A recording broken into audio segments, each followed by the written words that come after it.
Well, there's less than a month to go for the GST to be introduced, and the big question is India Inc. ready? Good evening, and thanks very much for joining us on this special broadcast here on CNBC TV 18. Over the next 30 minutes, we bring you details of the exclusive CEO poll conducted among the who's who of India Inc. in association with BMR Advisors. Now, the poll was conducted among CEOs, MDs, presidents, chairmen, and CFOs spanning 17 different sectors. Every participant was sent an online link to the poll, and the nature of the poll was, of course, anonymous. Now, here are the key highlights. Let's start. Only 19% of India Inc. is more than 80% prepared for the GST rollout on the 1st of July. A majority, that's 45.3%, are between 50 and 80% ready for a July 1st rollout. Let's take a look at more of our findings. More than 52% of companies believe that a July 1st rollout is not a realistic timeline given the government's own preparedness. Remember, the government says it's absolutely prepared. Just over 17% believe that the government is in fact prepared for a July 1 rollout, and about 20% say that they're unclear. Now, a majority of over 42% of the companies polled want the GST to be deferred by 2 months, but over 31% say that they do not want any deferral. 1 month deferral of about 7.8%, but the majority, 42%, looking for a 2-month deferral. But the government's response is no can do. 1st of July, it is going to be. Joining us now to discuss this further, Mukesh Bhutani, Managing Partner at BMR Legal, Rajiv Dimri, Leader of Indirect Tax at BMR and Associates LLP, Pavan Goenka, MD at M&M, Rakesh Biani, Director at Future Group. Gentlemen, appreciate you joining us here.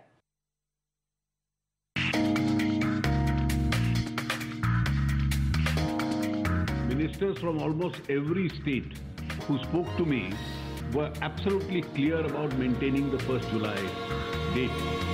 And we are in a state of preparedness for the 1st of July.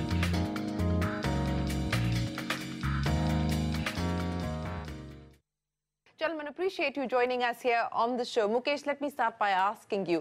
The poll clearly shows that majority, that's over 45%, say they're between 50 and 80% ready for the rollout of the GST on the 1st of July. We have another meeting coming up on the 3rd of June where pending issues will be decided. We still have a lot of rules that have not been clarified by the government just yet. This is proving to be a race against time, isn't it? It is indeed, and I don't think any of the survey findings are surprising.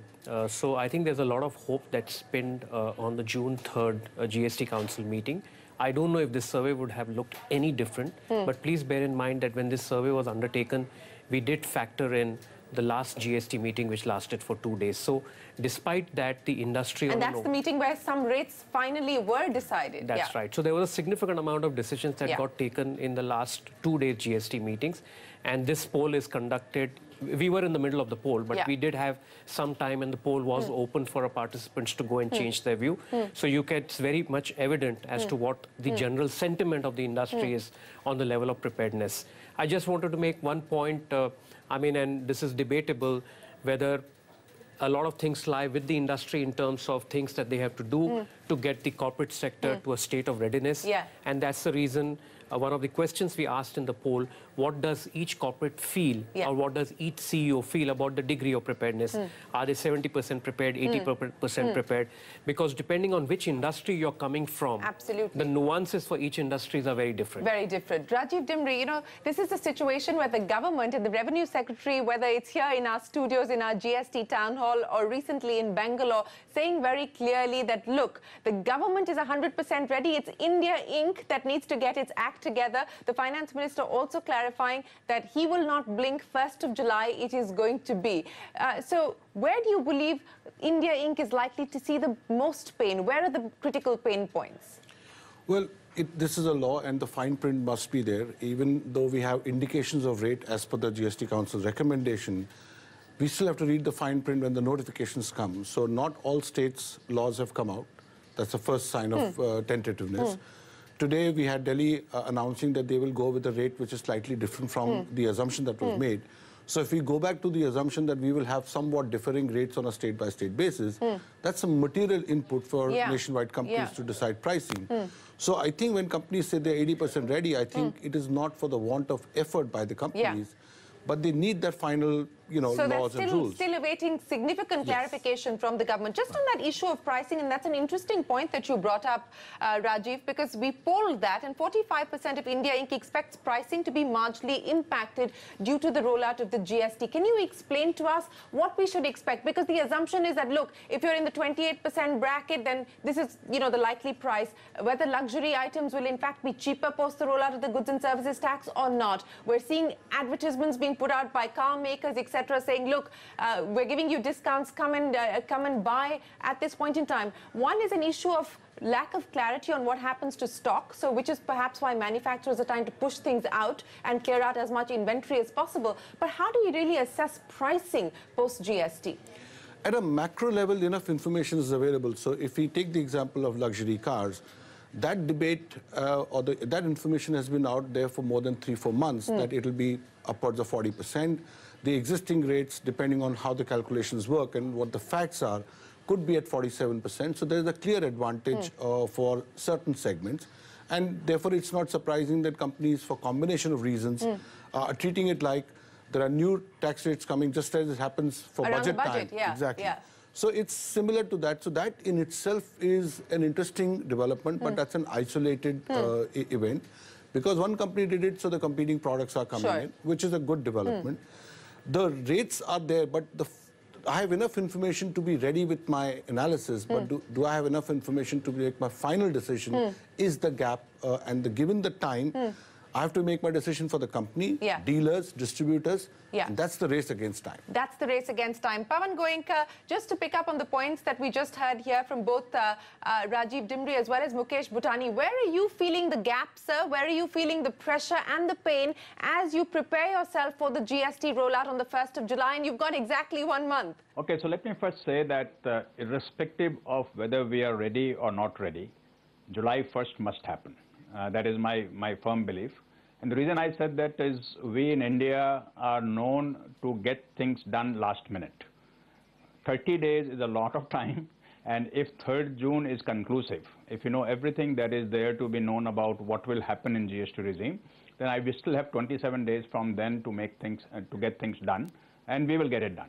Okay, no matter how long we wait, when we start, there will be a little bit of chaos, a little bit of confusion. Doesn't matter. We have to deal with it. We have to take it in stride. For such a huge change to just say everything will be absolutely fine on day 1 is expecting too much. So I'm in the camp of people who are saying July 1st must be adhered to no matter what. Okay, provided June 3 concludes everything. That is very important. We cannot say June 3rd now is going to become June 15th or June 18th. There may be another meeting, sir. The Revenue Secretary as well as CBC Chief told me that if need be, there may be another meeting because on the 3rd of June, it's a very, very packed agenda for the GST Council. But the next meeting must happen on 5th or 6th or 7th and not go to 25th. so that by 5th, 7th, we are absolutely sure of what we have to do because we cannot, there are many decisions to be made. There is decision about inventory, there is decision of what we keep in the plant, what we put out in the field, and these things cannot happen overnight. So one is the preparedness in terms of the IT infrastructure, the paperwork, stuff like that. Second is how do your business prepares for the rollout? How do we ensure that we have everything done as per the new GST law? And third is we have to manage the inventory. We cannot afford to have a 4%, 6%, 8% hit on the inventory because we will not get the full transition credit. So that becomes very important right now. And for the industry like auto and tractor, where the inventory size is very large and the amounts involved are very large, it's very important for us the transition credit is very carefully and fairly defined. And that's the only thing that I'm looking forward to from June 3rd. What could be the quantum of the hit in terms of the auto sector specifically if these transitional issues are not clarified adequately or satisfactorily? Well, see, if I look at, let's say, tractor industry first, right now there is no provision for any transition credit for tractor industry. In that case, tractor industry could have a hit of 300-400 crore, depending on how the final inventory is. Auto industry typically would have a 5 to 6 week inventory, which is about 300,000 vehicles in the field. Now, 300,000 vehicles in the field, if we do not get full credit, even if it is loss of 4% or 5%, that's a very big amount. I don't have the number in front of me to tell you a number. It's a very big amount. And keep in mind that we already had hit most of the companies because of BS3 to BS4 transition. We cannot have a situation again that, okay, it's all right to take 200, 300, 400 crore. That's a lot of money for a company. Yeah, Therefore, that is a lot of money. Transition credit does not leave us in a lurch where again we lose something. Okay. And after that, Okay. GST comes. So that's my only sort of anxiety right now. That's your only anxiety. Rakesh Biyani, is that your key anxiety as well, transition credit related issues, or do you have other anxieties that you would like to share with us here on the program? Well, when you really look at it, some of the products that we deal with and which are a large share of our business, they have not yet been decided upon also on the rates, which is textile and footwear. And those rates are only going to be decided on the 3rd. Textiles and specifically apparels is a very long lead time product. The products that are going to be going into the stores in the festive season, these were sort of decided upon and bought in the month of March, April kind of period. And pricing has been done. There are different laws which kind of define packaged commodities, and apparel falls in that. MRPs are sort of pre-decided upon it. And this has been done all on the assumption saying the fact that the government is going to continue with a revenue neutral rate. And R&R, and we've met several top people in the government. Each one of them has assured us the fact that the revenue neutral rate is going to come in. And we have, as an industry, shared what the R&R on apparel is. It's about 6% is the R&R today. And based on that, we have gone ahead and we have completed our orders. Manufacturing is in full flow right now. And if there is a surprise package on the rate that is going to get applied, yes, that could be a turmoil. You're giving the GST Council no choice at all. You're saying, look, 6% it's not about my choice. I think. No, but I didn't make the R&R, right? The R&R is what the government collects today, right? And I have, we've been justifying that number through a series of documentation that the government has asked for. There was a special working group that was created to look into the R&R details related to textile and apparel and footwear. And each one of them has gone ahead and submitted all the information. Now, I think it's been, while, yes, 3rd is going to be there, is going to be an announcement. It is a very, very important sector. It is a huge job creation sector in terms of apparels. And, we've been so focused in terms of creating jobs for the export market all time, and we've never been able to deliver on the export numbers. Domestic industry has been growing quite well. There's a huge opportunity in terms of the growth in the domestic market. And I think, there's a tremendous opportunity for the government to really, get more investment in the textile sector. I would imagine. Really focus on the domestic market. And I would imagine that these are going to be growth. These will be the factors that will weigh on the Council's mind when it meets on the 3rd. But Rajiv and Mukesh Bhutani, just to pick up on the point that, we heard there from Rakesh Biyani, and lots of industry lobbies are representing to various governments, the central government, the state government, whether it's marble, automobiles, textile, footwear, the leather industry in specific. The survey shows that 42% of India Inc. actually believes that the GST Council has been responsive. But do you believe that on the 3rd of June, this is going to become an even more complex and complicated matter because branded, unbranded, packaged, what falls under which category, we are going to see differential rates even on the goods side? Yes. And that's the point I made, that while what we have from the Council, to the extent the rates have been announced, are the ones that are on an all-India basis. But there's an important assumption whether states will all follow a single rate or will they have their own rates. And in certain prices, this is a certain product, even a marginal increase or decrease in prices across state boundaries starts to create diversions. And companies are sensitive on that. So it is an important aspect, but in this entire GST conversation, one sector, which is an important impacted sector, is the services sector, which only has, so part of the survey, because our survey included both goods and services and all types, some of the downsides of financial impact is also on account of service sector respondents, because they clearly see a rate going from 15 to 18. Not in all cases they are in a position to pass on that. Some are, but some are not. Hotels has an issue about those. Restaurants have an issue about it. And again, there's differentiated taxes there. Yes, Mukesh, the point that you wanted to make. I just wanted to make 2 points. We asked the participants 2 questions. One was the how they were able to advocate their concerns before the government. And that's why you pointed out that 53% said no and 46%. But we asked another specific question, moving away from the government, after the GST Council has been set up, how they have been able to interact with the GST Council. There, the response has not been very encouraging. 40% people say they can't say anything. 9% said they are not receptive. 31% said they are receptive, but no change has been made in the rules as yet. And only 18% said yes, the final rules and law address most of our concerns. So I think you need to now get into a little deeper into the survey to get to this question as well. Yeah, sure. One of the other questions that we asked, and that is one of the key findings, Mr. Goenka, let me put that to you. 56% of India Inc. says that undertaking compliance will be one of the biggest challenges. And, you were talking about some of the anxieties that you have related to transitional credit, but compliance, what is the pain point that you're facing there within the organization on account of GST? Okay. So let me just make 2 quick points before I answer this question. First, on transition credit, the Revenue Secretary in another TV interaction had said very clearly that on 3rd of June, they will debate this point. They're aware of the issues, and he, I think, said that you will probably hear some good news.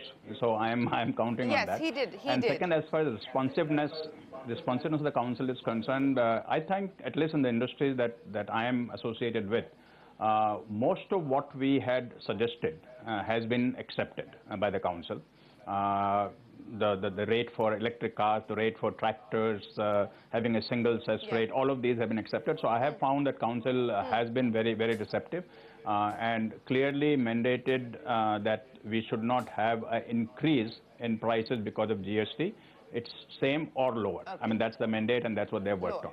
Now, coming back to your question, it's very difficult for us to pinpoint today what will be the difficulty that we will face in compliance. If I look at things on paper, everything looks quite good. Okay, there's a very well-defined flow of information that goes from a tier 2 vendor to a tier vendor, gets sort of aggregated, goes to government portal, from there comes down to us, and so on and so forth. Only when we start using it would we know where things are not working well, where we need to get into documentation that is not very very easy to do. Let me ask you a related question then, sir. Let me just ask you a related question, because that's one of the questions that we polled as well. What is the level of preparedness of your IT systems presently to undertake compliances under the GST? Our poll shows that 50% of India Inc. says that they're between 50 and 80% ready, even on the IT front. So taking the compliance and the IT preparedness question forward, let me ask that question to you, Mr. Goenka. I think if it was just about Mahindra, we can start tomorrow. But obviously we cannot do that because we have to deal with many stakeholders, suppliers, dealers, consultants, and so on and so forth. If I take all of that into consideration, I think we are reasonably ready with dealers. I don't see a problem on 1st of July at all. We are reasonably ready with the larger suppliers or suppliers that we deal with directly. I don't see much of a problem because we still have 1 month, and 1 month is a long time. Where we will have some difficulty will be the smaller suppliers. Where perhaps they are not as ready as we would like it to be. But as I have said, that little bit of chaos, confusion when we make a change as big as this, I am okay. Let's get started. It will take few days to fix it, and things will change very quickly. I mean, I've seen this so many times happening in India that things have come together very quickly. So I'm not the one who says let's get everything perfect and then start. All right. Mr. Biani, let me put 2 other questions to you that we also polled here as part of our CEO poll. According to you, what is the level of preparedness of your partners, your vendors, and your customers? And also, have you finalized your inventory management strategy on the back of what you've heard so far? So let me put both those questions that we've polled as part of our survey to you as well. So I agree with Mr. Goenka's assessment, is that the change is so enormous that you can't have 100% readiness for everything.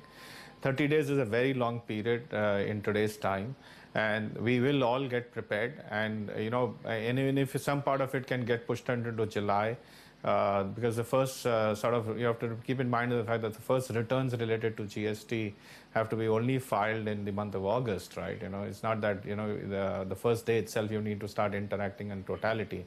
So I don't see any challenge. I think for the quality of vendors, we are not when we talk about corporate India today, not all of us are today dealing with all kinds of small vendors who don't have technology platforms, etc. The country has moved forward. Every single company is using technologies in some form or the other. And there are going to be service providers which will ensure the fact that the smaller companies will transition. There could be chaos, but I don't see a worry. I think this is a huge change and it's something which the country has been waiting for a very long time. As far as the second question goes, how well and what have we done for our supply chain? I think, we've been waiting for this event to happen for a very long time. We're one of the first few retailers who sort of built a consolidated GST-ready distribution center in the heart of the country. We've been running that center for the last 3 years or a little more than 3 years now, waiting for the GST to come in to take advantage of moving things across state boundaries without the loss of tax. And what we are now doing, of course, is the fact that as we get ready for the GST, our new integrated food DCs, we've identified the locations where we're going to put them up. We're currently working very closely with all our partners, which is the vendors, FMCG players, etc., to work out a new supply chain strategy, which would allow us to, serve our stores in a more appropriate and a more efficient manner, bring in the savings that GST promises, and just look at, how do we pass it back to the customer and drive growth. Absolutely. I think, as I said, I think it's the best thing that could have happened to this country, and yeah. But I just wanted to ask both you and Mr. Goenka, because that was one of the other questions that we polled as well. Do you expect your distributors or retailers to destock or stuff ahead of the GST implementation? Let me start by asking you, Mr. Bayani, and then I'll get a quick comment in from Mr. Goenka. I think, this scare that is getting created around the fact that you will not have to, people won't keep stocks, etc. There are some decisions which are going to happen on the 3rd, which are basically the transitionary rules, right? And they will take care. And at least whatever little that we have studied, yes, in some categories it could be a concern, and they will get addressed. I don't see any reason why we need to really start thinking about we need to destock ourselves and then restock ourselves at a later date. I don't think so this is going to be required as much. If there are challenges in some categories, I think it's, we need to discuss with the right authorities, show a genuine case around it, and I'm sure they'll get resolved. A quick word from you, Mr. Goenka, on that before I come to Mukesh and Rajiv. I think our distributors perhaps will not have to worry about destocking, because in most cases, given the ticket size involved, the OEMs would protect the distributors. So if there's any kind of loss that happens in transition, I think the OEMs will cover that. Some have already informed, some will inform, so from distributor point of view, it doesn't matter. But from OEM's viewpoint, they will probably wait till June 3rd to see what the transition credit is. If the transition credit doesn't lead to much of a loss in the transition, I don't think that there will be much of destocking that will happen in auto and tractor trade. But if we find that there is going to be a loss in transition, we will have to destock and minimize that loss. But we are kind of sort of caught in the middle, because we cannot destock to a point where we lose sale. At the same time, we don't want to be left with product which we will not get transition credit for. And hopefully we'll have clarity on the 3rd of June. But Mukesh, let me ask you one of the questions that we put in the poll. Do you expect your organization to benefit from the GST operationally and financially? What is the sense that you get from what the poll is telling us? Well, I think it will depend on, which sector you're talking about. So clearly our poll suggested that when it comes to operational efficiencies, the manufacturing organization will tend to benefit more. When it comes to financial efficiencies, manufacturing and retail will benefit more. So there is no discernible trend over here, but I think it will depend from industry to industry. Okay. Rajiv, you want to add to that? The flip side is, well, the manufacturing and retail will benefit financially and operationally because their number of compliance points will come down. It's the service sector, which is actually moving from a one nation, one tax to many states, many taxes. So their operational aspect as well as financial are the ones that are stretched. So that 27%, which are saying neither we will gain financially or operationally, is actually the service sector. So the service sector is probably the one that we need to watch out for. But one of the other questions, and I think this is an important one that we asked, is what is the expected level of IT automation for tax determination and invoicing requirement? And this is going to be a big factor, at least as far as the SMEs are concerned. Maybe not so much for Mr. Goenka or for Rakesh Biani. What's your own sense on what the survey is telling you? And so there is a huge concern. Large companies can handle this. It's the SME, the retailers, this thing.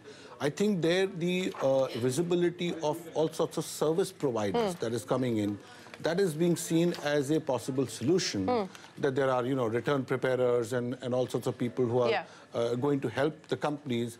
That is what the companies are worried about, whether they will be able to handle it on time. So, there's some 1-2 months of transition related chaos that will happen, which is inevitable. But at the end of that process, these things will settle down in terms of invoicing. There'll be patches that will come, there'll be software that will come. So all that will become available after the first 2-3 months of some bit of chaos that will happen. So in terms of disruption, should we brace ourselves for a quarter or more than a quarter in terms of disruption, Mukesh? It could be speculative. I think any time that you give could be speculative. But I think... But in the previous experience, for instance, in the VAT, not the MAT, but the VAT regime, for instance. I won't compare the level of disruption in a VAT introduction to a GST introduction. So I think they are not an apple-to-apple comparison. I think what's important and what's key for the government is not just how they get past the next 4 weeks in terms of 1, certainly, or 2 GST Council meetings, but what is the mechanism, administrative framework that they are able to create for the purposes of elevating some of the difficulties that can arise? For example, most experts are predicting that classification issues will be one area where there is multiplicity of tax rates. So what kind of mechanism will they create to have an advanced ruling system where rulings are given immediately? Because you're talking about a transaction tax. So this can't wait like income tax. And also have an agile GST council that meets and is much more responsive, taking feedback from what comes in. But Mr. Goenka, let me ask you this. How are you preparing yourself in the sense that do you believe that we could see disruption at least in the first quarter with the rollout of the GST? Well, disruption of 2 kinds. Okay, one is disruption in terms of paperwork, IT systems, everything working like a clockwork. That will definitely happen, no matter how well prepared you are, no matter how long do you wait. That will happen when you launch. I would, again, not want to put a number to it, but I would say if somewhere around 3 to 5 months, that's okay. But I don't think it will be to a point where systems break down and business stops. It will be more of sort of doing, trying, correcting, and so on and so forth. The second part is the disruption in the business itself in terms of the movement of goods and in terms of anything that happens on retail sales or so on and so forth. And I think because the GST rates are by and large same as the previous total taxes that we have, customer in the sectors, again, that I'm familiar with will not see a huge difference, and therefore I don't see that, as we talked about earlier, a lot of destocking or stocking happening. I won't see a change. There are 1 or 2 sub-segments where there's a major change like hybrid, but other than that, everything should work smoothly. So I don't think the business will get disrupted in a major way. Would you be worried about the fact that there is this anti-profiteering clause that comes with the GST? 48% of companies polled say that leniency on penalties is key for the smooth transition.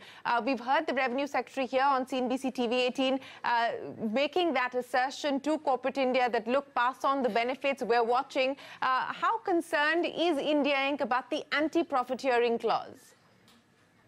Well, if you really look at all the rates which have been announced, and if you really factor in all the direct taxes or direct, indirect taxes and things like service tax, which are sort of embedded in the value chain, and if you assume all those taxes, I think more or less today we seem to be at an R&R rate. We've been doing this analysis on the basket sale at our stores.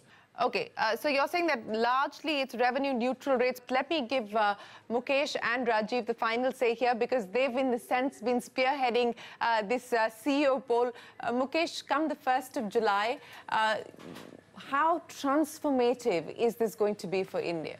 Well, as a policy move, it's clearly transformative, and I think we've gone past that debate. I think the question or apprehension that people have in their mind is the quantum of time it is going to, take to be able to address disruptive issues. And as Mr. Goenka was rightly putting, one will be operational disruptive issues, getting the invoicing IT system in place. And second would be disruptive issues from a medium to long-term standpoint. And that's also the reason why we posed a question to our participants.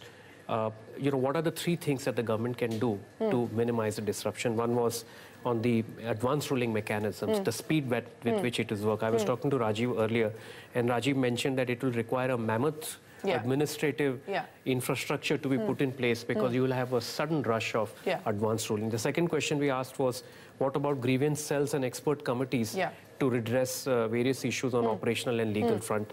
We did not get an encouraging response. 75% people that we polled in were not hopeful. And the last was whether the authorities will take a lenient approach on penal provisions, because whenever there is a new law, there are always technical breaches to the law. Now, are the authorities going to look at it in a more sympathetic manner and give the benefit of doubt to taxpayers? Light touch or not is the big question. That's right. I was just telling Rajiv that if I look at my past experience on the transfer pricing law, certainly the benefit was not given to the taxpayers. There was no light touch then. Well, I hope this government sticks to its larger commitment of non-adversarial revenue and gives the benefit of doubt. So what, Rajiv, since you've been part and parcel of putting this poll together, let me end then by asking you, to your mind, what is the biggest highlight? What does this survey tell you about the rollout of the GST on the 1st of July? Well, the most encouraging part is that nobody's cribbed about that they don't look forward to GST. So some of the issues are about time. And even the, deferral, etc., is like 2 months of a deferral, but at this point in time, the government's sticking with the 1st of July. Absolutely. So the corporate India, one of the biggest tasks of any government in introducing a tax like this is to buy the concurrence of the stakeholders. We have that in India, and that's a huge advantage. If we can make the experience better, I think that would go a long way. But in terms of transformation changes, I think the real dividends of GST to the economy will start flowing 6, 12, 18 months later. One is the migration of the parallel economy, but more efficient supply chain, more efficient distribution channel. I think that's what the real game changer is. And of course, a more predictable tax and a more transparent tax. Well, I think there's absolutely no doubt, and the survey bears that out as well, that in the long term, the GST is going to be a game changer as far as the Indian economy is concerned. The questions lie about the immediate or the short term to the medium term. Pawan Goenka, Rakesh Bayani, many thanks for joining us here on the CNBC TV 18 GST CEO poll. And thank you very much to Mukesh Patani and Rajiv Dimri and to BMR Advisors for putting together this GST CEO poll. I suspect we're going to be doing this exercise a lot more often. This is only the start. We're counting down now to the 1st of July, exactly 1 month to go. We'll be back with you here on your GST destination to update you on all the latest developments. But for now, from all of us here, goodbye. Many thanks for watching.